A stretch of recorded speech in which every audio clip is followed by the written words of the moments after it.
राजकुमारी अनन्या की बहादुरी की कहानी पूरे राज्य में फैल गई थी। लोग उसे प्यार और सम्मान देते थे। उसकी बुद्धिमानी और साहस ने उसे सबकी चहेती बना दिया था। लेकिन राजकुमारी अनन्या की यात्रा यहीं खत्म नहीं हुई। कुछ समय बाद शांतिनगर में एक नई चुनौती आई। राज्य के पास एक बड़ा और घना जंगल था, जिसे भयंकरी वन कहा जाता था। इस वन में एक खतरनाक दानव रहता था, जिसका नाम कालासुर था।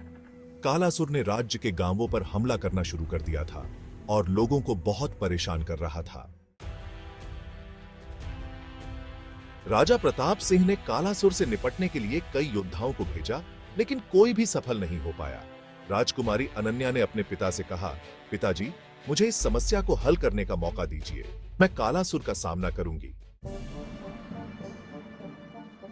राजा प्रताप सिंह चिंतित थे, लेकिन उन्हें अपनी बेटी की बहादुरी और बुद्धिमानी पर विश्वास था।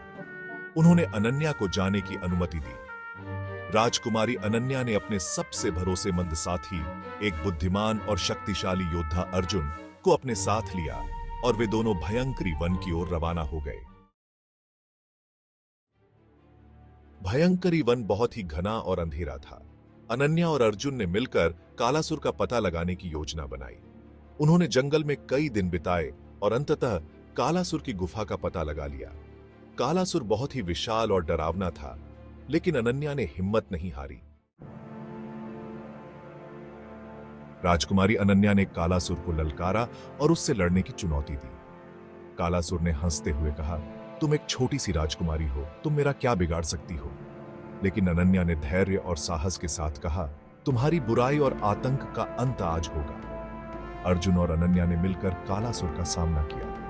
अर्जुन ने अपनी तलवार से कालासुर पर प्रहार किया और अनन्या ने अपनी बुद्धिमानी का उपयोग करते हुए कालासुर के कमजोर बिंदुओं पर हमला किया। कई घंटे की लड़ाई के बाद अंततः उन्होंने कालासुर को पराजित कर दिया। राजकुमारी अनन्या और अर्जुन विजयी होकर शांतिनगर वापस लौटे। राज्य के लोग उनकी बहादुरी की कहानी सुनकर बहुत खुश हुए और उनका स्वागत धूमधाम से किया गया। राजा प्रताप सिंह ने अपनी बेटी को गले लगाते हुए कहा, तुमने एक बार फिर साबित कर दिया कि सच्ची बहादुरी और बुद्धिमानी से हर समस्या का समाधान किया जा सकता है। राजकुमारी अनन्या की बहादुरी की कहानियां अब और भी ज्यादा प्रसिद्ध हो गईं।